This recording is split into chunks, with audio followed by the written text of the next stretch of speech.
In the center of the universe, on the planet Eternia, is Castle Grayskull, the ancient fortress of mystery. Its power sought by the dark forces of Snake Mountain, the sanctuary of sin and sorrow, ruled by the evil Skeletor. Two men, Megaran and Marcos, have created a secret bunker deep within the dungeon of Castle Grayskull, and through secret broadcast links between worlds, have discovered a way to bring you updates from this distant universe. This is Castle Grayskull Radio, a new Masters of the Universe podcast. You have the power. Today, the power has spread, and we have a third member of our team temporarily, a special guest who is transported here into our universe, who has a lot of connection to this universe. Composer, creator, musician, so many different things, so many different titles. You know him, you love him, you absolutely know his work, and you for certain love it. And a man I'm happy to call a friend. Our special guest today is Mr. Bear McCreary. How are you, sir? Doing great, you guys. It's fun to be here with you and chatting about one of my favorite nerdy subjects, Masters of the Universe. Oh, snap. Well, good. You're in the right place. Thank you for taking the time to chat with us. When I saw your name involved in this project, I got super excited. I mean, I was already hyped, but then like hype levels went over the top, just knowing your work, knowing what you create and how awesome it is, and being a part of this excited me. So first of all, I just want to take us back, take the people back to how me and you met. Actually, yeah. It was like a really weird coincidental thing. I don't know if you remember this, but oh, I remember. Yeah, we were at Comic-Con. Yeah. And I'm at the Capcom booth, and I'm scheduled to do an interview, and I guess they got backed up. So they were like, well, we got to do 2 interviews at once. Yeah. So Guy Javeth at Capcom was like, well, can I just bring you on with Bear? And I'm like, okay. And he's like, you guys know each other? I'm like, no. And we immediately start talking and meeting each other at the same time that we're being interviewed. Because I think at that time you had done the Dark Void soundtrack. Was that it? Yeah. I mean, it's worth pointing out, we'd each done different things for Capcom. Aside from the fact that we're both musicians in different genres, there is no reason to interview us together, but we met on camera, and it was great because I remember thinking man, we should do more interviews together. This was awesome, because we both loved the same things, and I loved Mega Man, and I loved what you were doing with it. But it was sort of funny. I think they got kind of lucky because it could have been why are we on stage at the same time?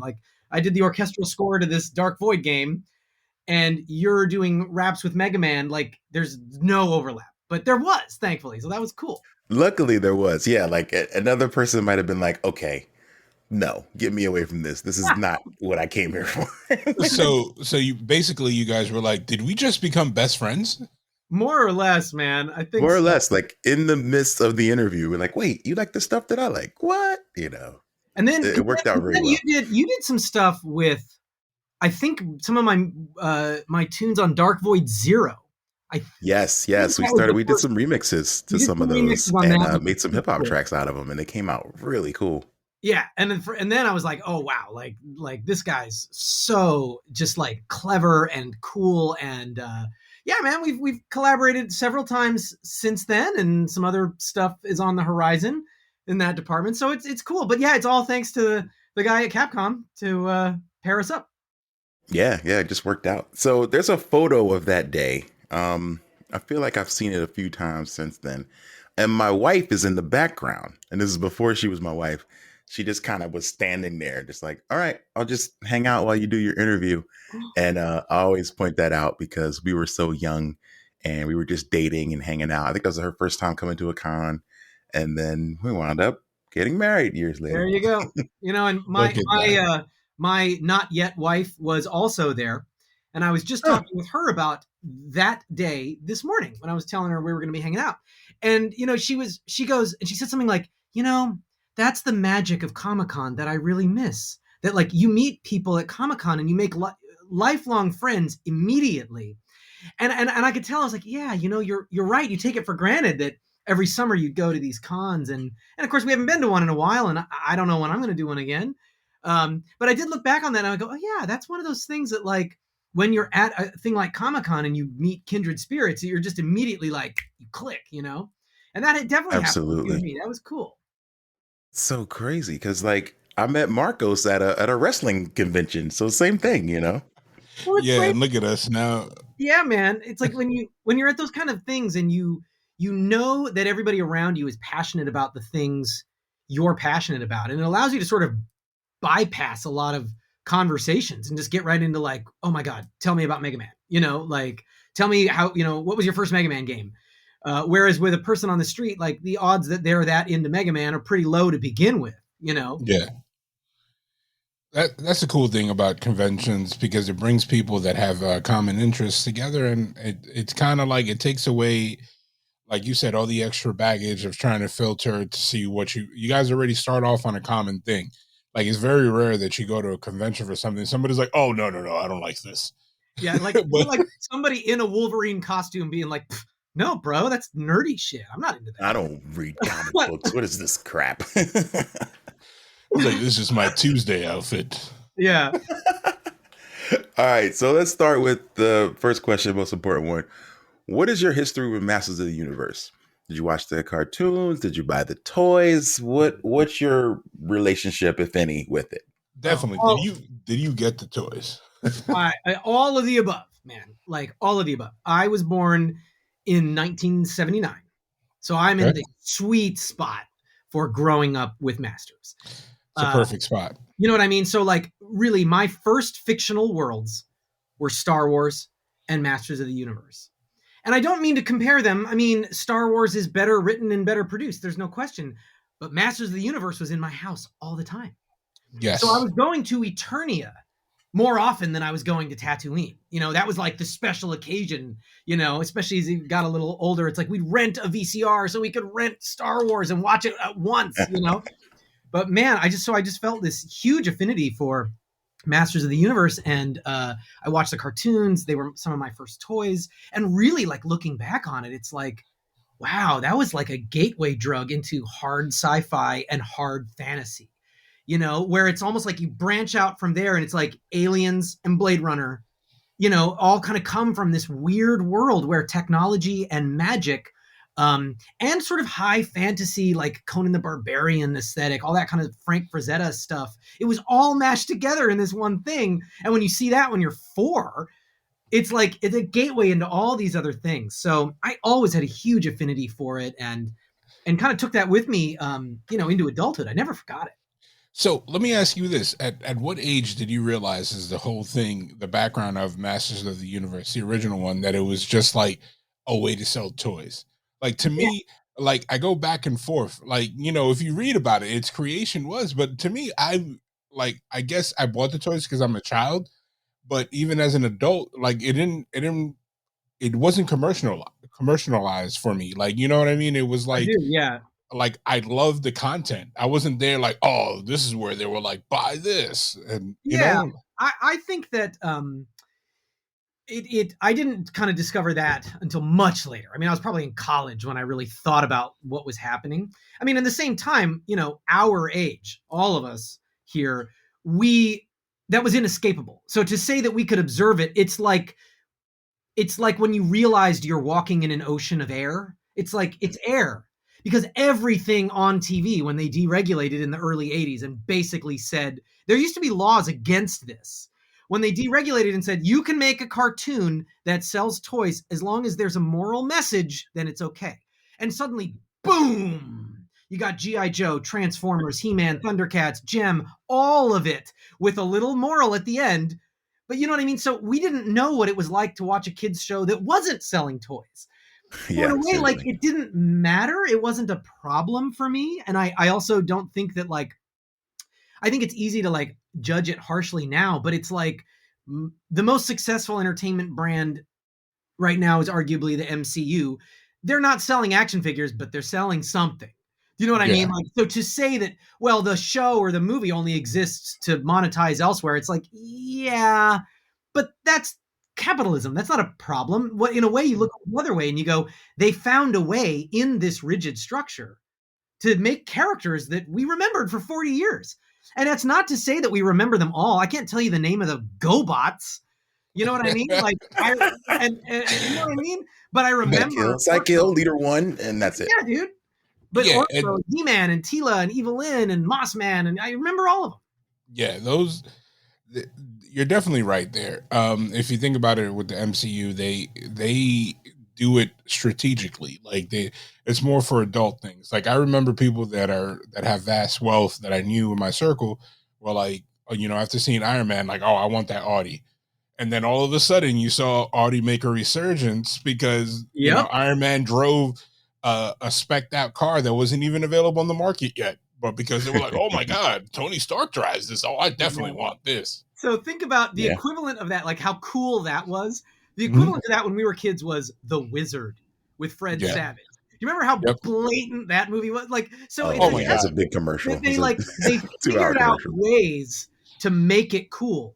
So that ultimately what started off with a kid like holding up his power glove, and even as a child, I remember rolling my eyes going, come on, But now, like the advertising is always part of it. It's part of big budget storytelling. The question is, can you tell a good story while you're doing that? So you can justify spending the money to make the thing, And even Star Wars, I cited how sophisticated its writing was before, but obviously it was not immune to that kind of merchandising either. So that was everywhere. For sure, man. All right, I want to ask you about how making this soundtrack compared to maybe doing other things. And I'm not sure. Is this the first animated series that you've soundtracked? It is, actually. I have never done an animated series, despite the fact that I have, not only to say I grew up on animated series is inaccurate. I still consume animated series all the time. As do I. Hands up for those who still do. For sure, yes, man. indeed. We all do. Like Samurai Jack and She-Ra and Avatar and Korra, on and on. These are great stories that resonate with me. And then, now I have a kid, I can share them with her, but I don't watch them because she wants to watch them. I watch them because I watch them. Yeah, you're like, move over. I want to watch this. Yeah. I've always so how did making something for an animated series differ from TV shows, movies, things like that for you? Well, it's funny because in a way, when I started out in television, my first job really was a show called Battlestar Gallactica, which was live action. But when I thought about the kind of TV score I wanted to do, I didn't grow up like loving TV music. I started writing music because I love film music. And generally speaking, there was just more interesting things happening in film than TV. Yes. And so when I got a TV show, I was like, oh, I'm doing TV now. What show do I want to emulate? And I'm grasping it. And then I went, oh, it's obvious. Batman, the animated series. That is the show, animated or not, that is the show with the kind of score that I like. It's all orchestral. Every character has a theme. And when that character is on screen, you hear their theme. And it's lush and serious and cinematic and basically indistinguishable from its big budget feature counterpart. So, that was always my way into writing series. So when I got the call on Masters, I was like, oh, well, that's how I like to approach anything to begin with. So I think that kind of as a starting point, big orchestra themes, a big cinematic sound, referencing Batman the animated series in ambition, though not ultimately in genre. I went with a different kind of color, but that was where I started. And how is it different? I'm going to be honest with you guys. I've done a bunch of live action shows.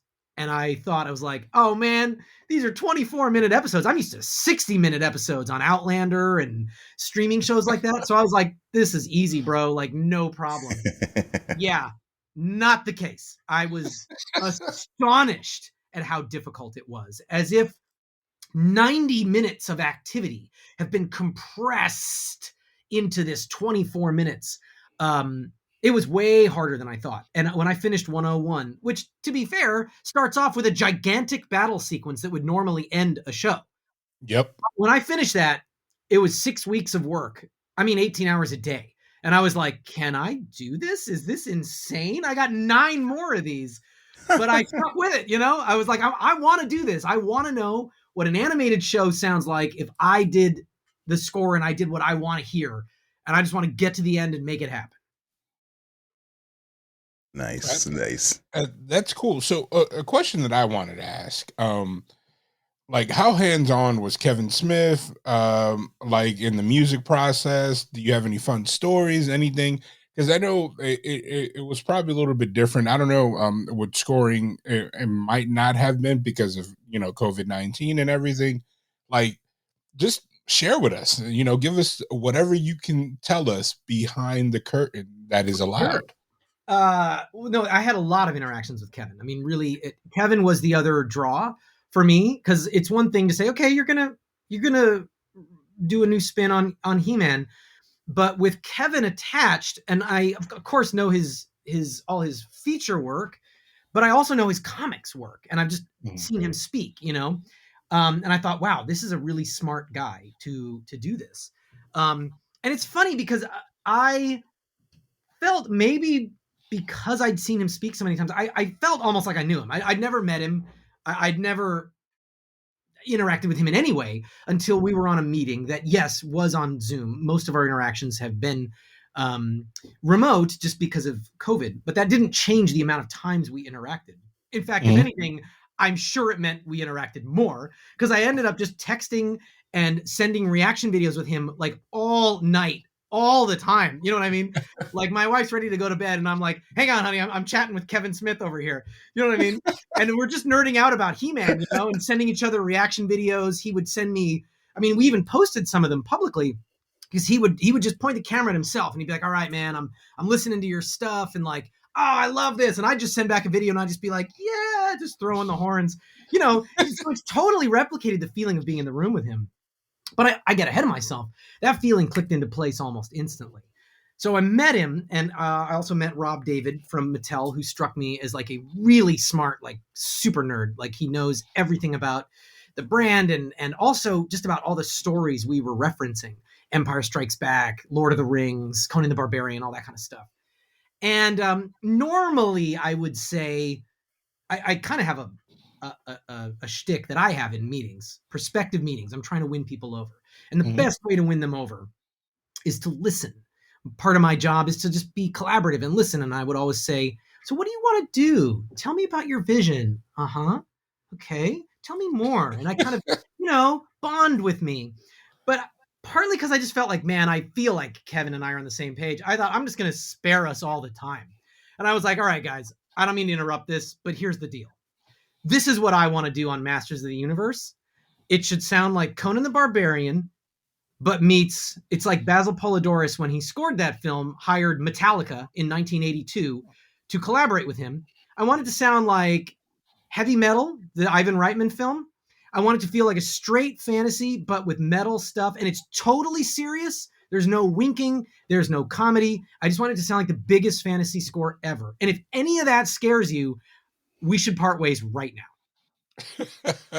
And I'm assuming they were like, this is our guy. Like, cancel all the other meetings.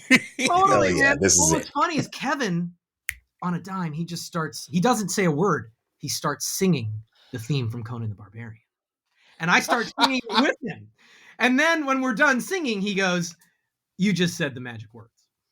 So I was like, and then I think I looked him in the eye. There was a pause, and I go, Kevin, I'm going to have to do your show now. That is awesome. Like, it's always good to hear the creative process. Now, speaking of, you mentioned iconic projects and everything.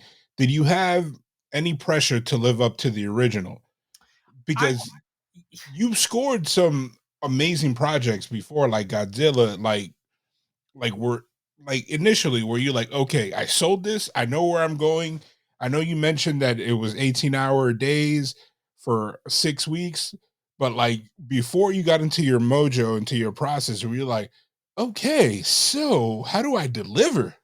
Like, it's a lot of And pressure. a big question I want to know, like, as far as comparing to the original, did you ever like put the original '83 Filmation show on mute and then play your tracks over? And I'm like, yeah. No, Did you ever oh try my that? God. But I am trusting that some fan, you know, I bet you guys Lunch Some Fan has already done this. If we go to YouTube, I'm sure we'll see it. I'm sure. A No, I love super cut. I know. No, look, there's a lot of I always feel the pressure when I'm playing in a brand that means something to fans and means something to me. And I've done this with Battlestar, with Terminator, with Godzilla, with Child's Play. You know, I've had a lot of experience actually. The Omen, going and tinkering with a mythology, and it's different every time. I approach it differently every time. Do you quote the old theme? Do you homage the old theme? Do you completely ignore the old theme? I've done everything across the spectrum. And oddly, this one was maybe the toughest for me because of all the things that I have been a part of rebranding musically. Not counting Star Wars. I keep forgetting. I did an Oculus game for Star Wars. So technically I've done a Star Wars thing too, which is dope. Mhm. But like for Godzilla and Battlestar, I knew that stuff growing up. And Godzilla especially. But like He-Man was close to my heart, gentlemen. That's where it was like, for me, that old theme was like it was like a lullaby sung to me by my parents. It's like I grew up on that. And so I came to it, forgetting even the pressure from fans and pop culture. It was just me, like, how am I going to live up to that? Should I use it? And then change it, incorporate it. And ultimately, it was almost like my love for it that influenced me to realize I couldn't use it. I couldn't polish it. And I ended up taking more of an approach that I took on Battlestar, which was like, hey, that old thing is amazing. But similar to the old Battlestar theme, those themes from that like late 70s, early 80s had such uplift and innocence and joy and playfulness, all these qualities that we love about it. And I found that was at odds with the story we were telling, and that the nostalgia atomic bomb of memories that was triggered every time you hear that, I was like, man, I kept going back to like other stuff like Willow and Fellowship of the Ring and Conan the Barbarian. And I was like, even Star Wars, I was like, that's what MOTU feels like to me, even though technically it didn't sound like that at all. And I finally just kind of committed that it's like, I got to make a thing that sounds like my memories of the show. And maybe at some point in the future, like I did with Battlestar, I eventually quoted the old theme. I found a great place to quote it. But from the get-go, I kind of had to like, my methodology was like, I got to divorce and write a thing that is in line with the tone that we're telling. And ultimately, I have no regrets. I mean, the theme that I wrote is tailored to work in the way that we need it to work. And I'm proud of it, man. I think it holds up, but you know, time will tell. I think it holds up so. too. Like I liked it. I jumped at the chance when Rand was like, "Oh, I know Bear," and I was like, "Dude, definitely gotta get him on." Like, so let's talk about the actual show. Is there a moment, a scene? I mean, now that it's out, I guess we can talk about it. Is there a scene somewhere in the first 5 episodes where you were like, "Whoa, okay, so I have to now tailor a piece of music to fit this scene perfectly"? And is there a moment where you nailed it and you're the most proud of in the series? If you could think of one? Oh, the tough question is, can I think of only one? Because what Right. I love about the show is how many moments like that there were.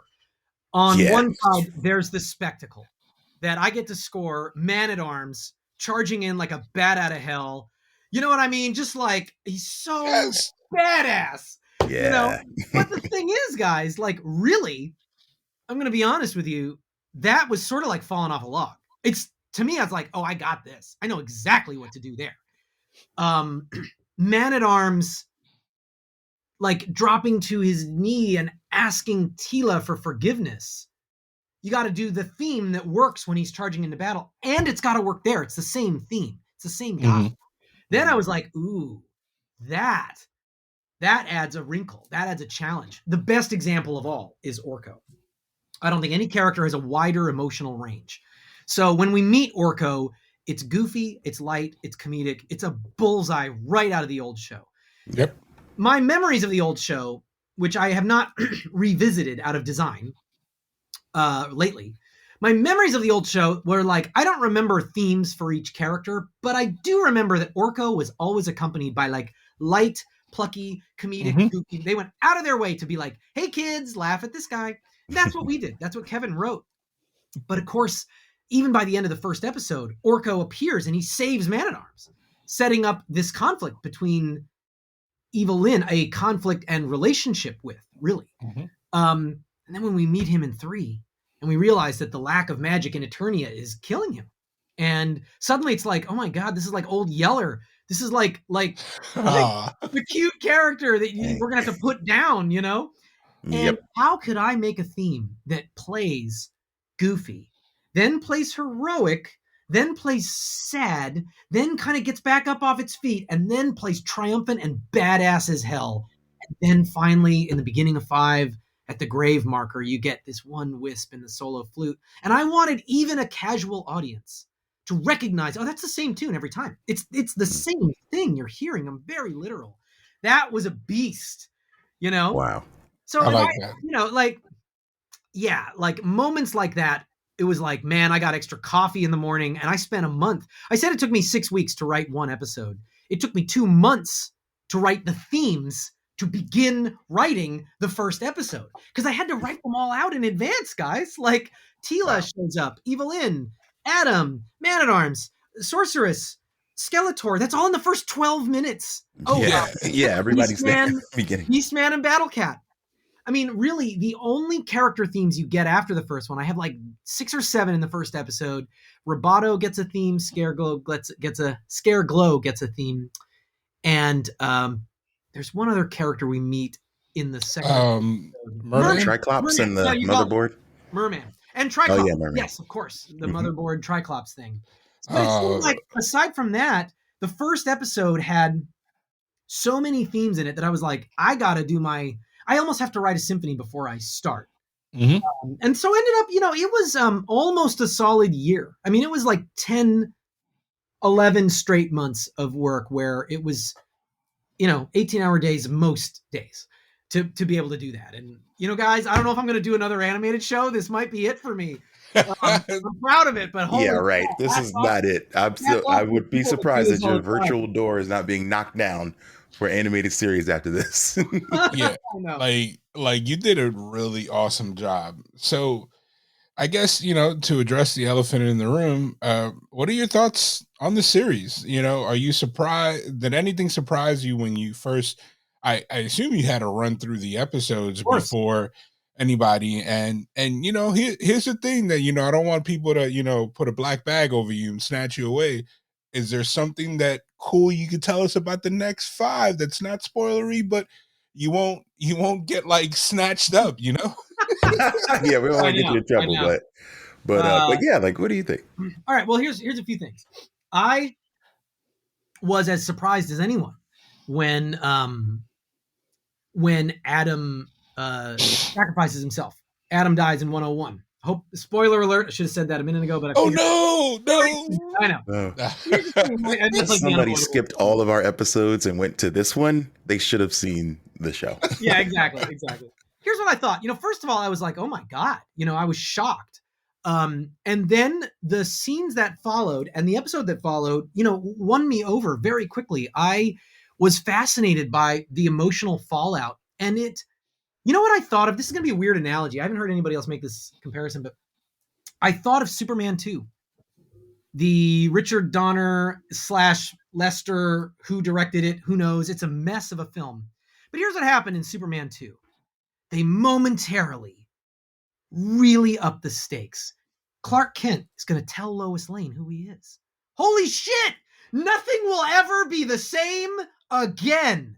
Yep. The world is different. Comics are different. It's the most daring. Oh, he erased her memory. The end.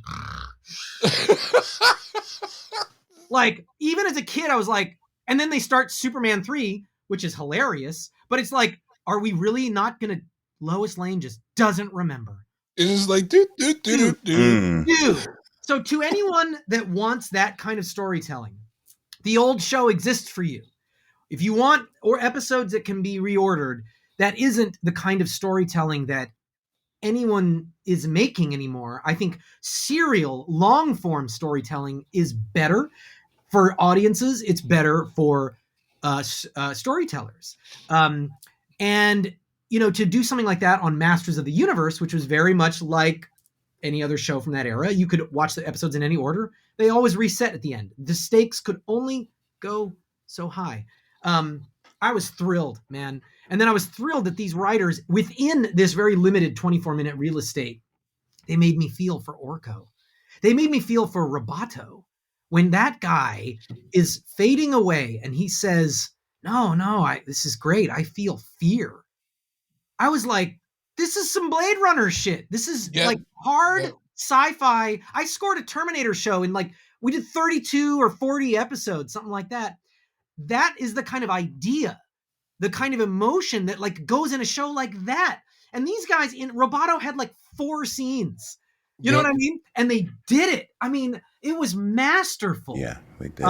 So what can I say about the back 5 is that I think that they're going to build on this, and I think fans are going to be really happy. I think fans have seen half a show. And I think that I can easily say, the back 5 are superior to the first 5. You've watched the tee up. I mean, it's all just build up. You know what I mean? The back 5 are where things really go down, and man. And it's like I keep telling people this is you can't. It's like you judging a meal when you just had the appetizer course. Is totally. Yeah, and it was a good appetizer. I love the 5 episodes. And I do understand what you mean, using the Superman 2 analogy, it's like they did it in a wonky way and they did it in an unbelievable way on top of that. And then it's like, you got to understand, it's like I equated to you guys remember Married with Children? Sure. That every time they had a get rich scheme, is it doesn't matter what it was. You knew that the next episode they were going to be broke. So, because that's the premise of the show, because it's short form storytelling. So I am super excited. I can't wait to see the back 5. I know Ran is, man. I'm thank hyped. you.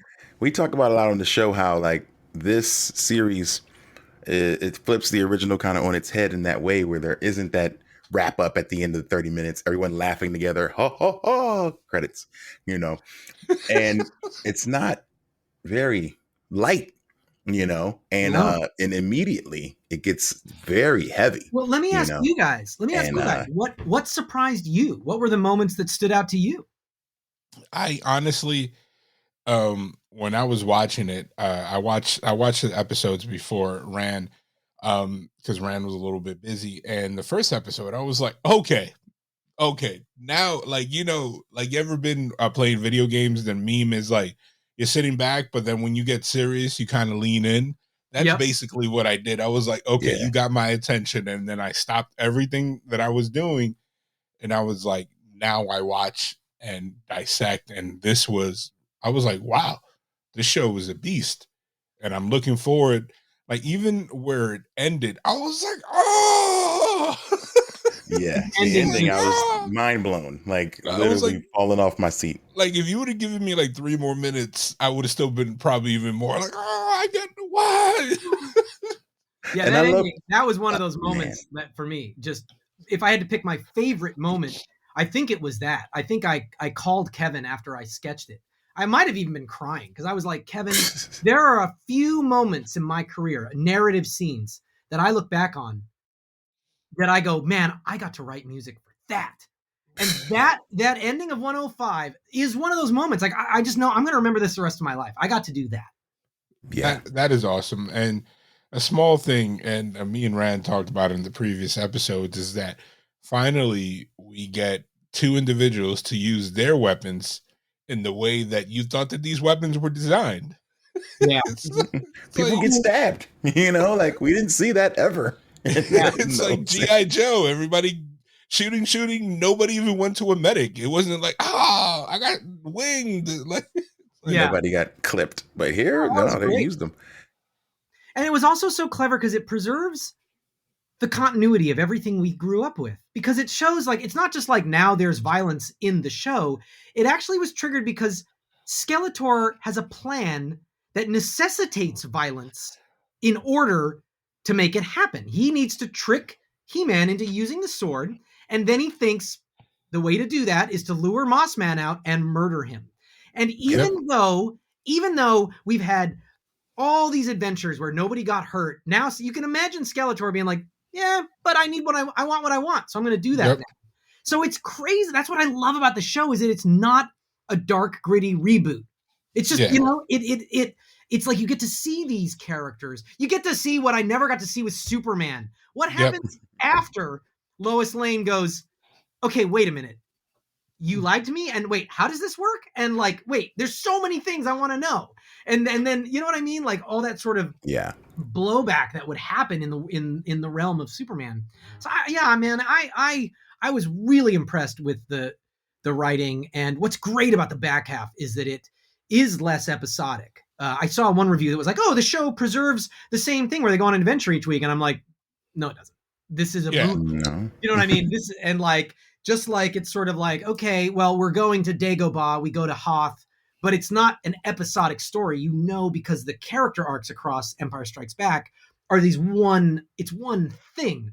That's what's happening here. It only looks episodic because we happen to have 2 episodes that each have their own location in Subternia and Returnia. But you know what I'm saying? That's how, when you make up your mind based on 5 episodes, I completely understand why it looks that way.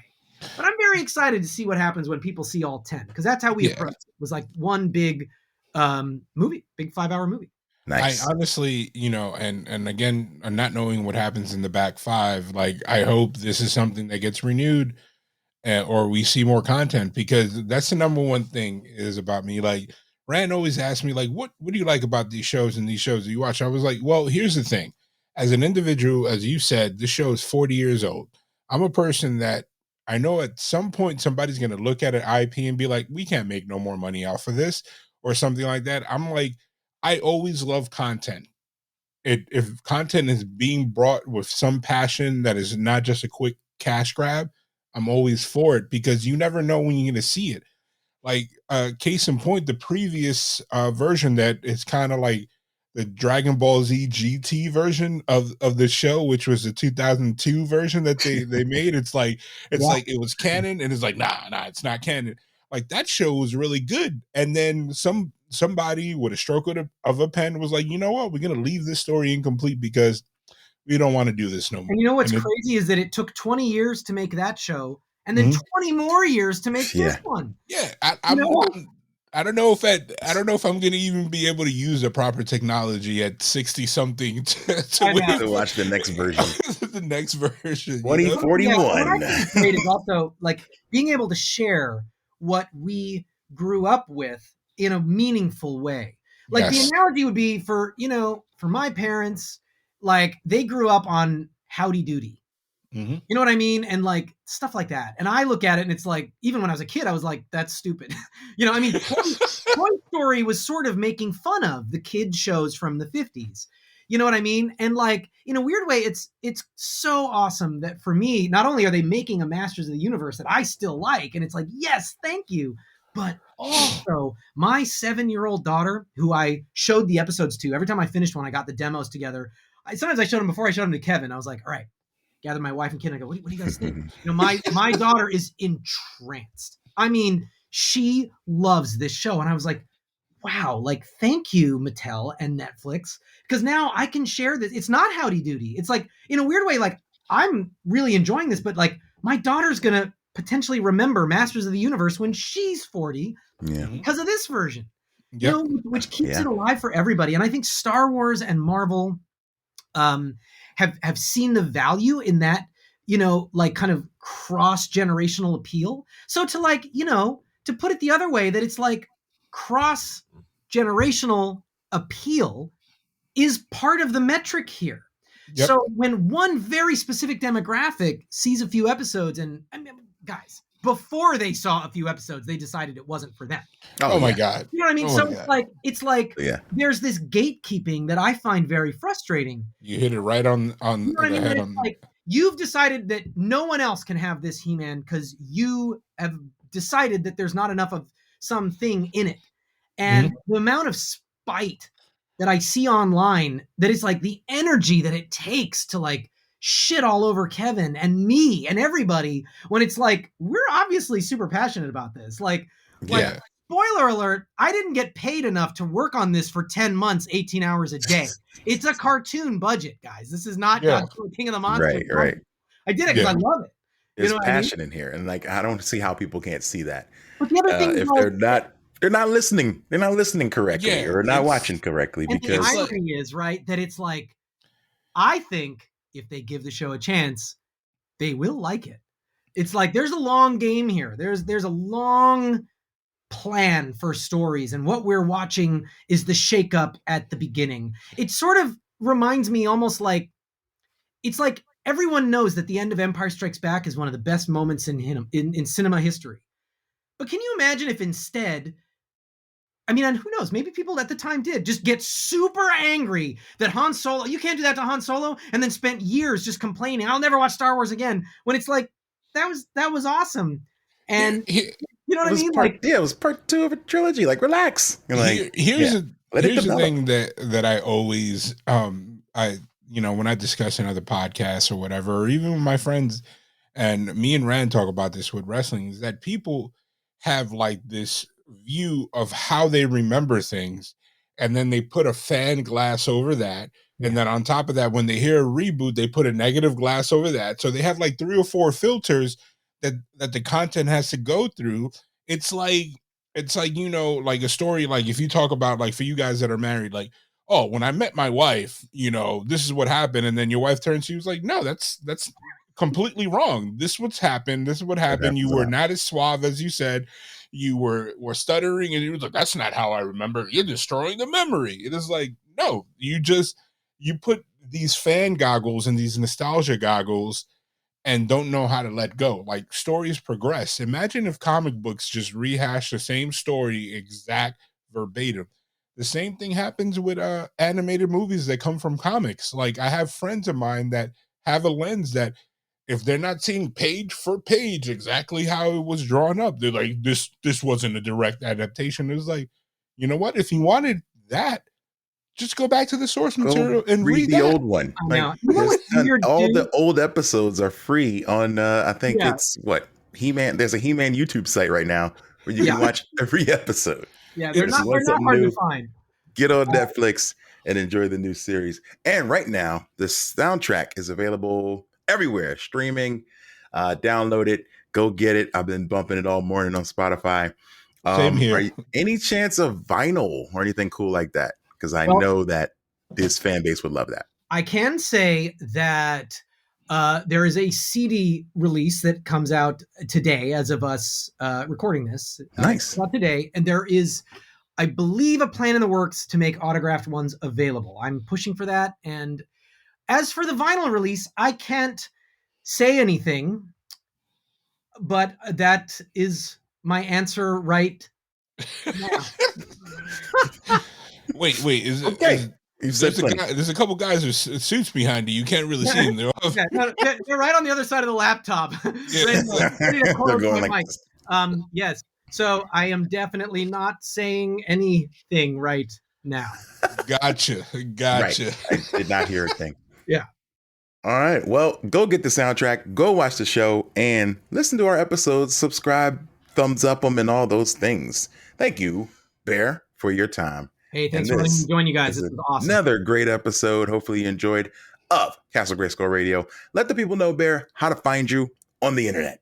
Well, check me out on Twitter and Facebook and Instagram and YouTube, Bear McCreary, or go to my website and you can see a blog entry about Masters of the Universe where I break down all the different themes and my adventures working with Kevin and everybody. So pretty much anything you want to know is out there. Sweet. All right. Well, we're out of here like Orco. Ah, Sorry. Too soon, maybe. too soon. Oh, No. All right, y'all. Follow us on Twitter and Instagram. I'm at Megaran. Marcos is the Sunset Kid 56. Our music is by Game Villain and David Renda. Voiceover work by Will Strauss. Artwork by Evan Johnston. And if you got a question, just tweet it out into the world. Hashtag Castle Grayskull Pod. And now you have the power. We're out of here. Peace. Later.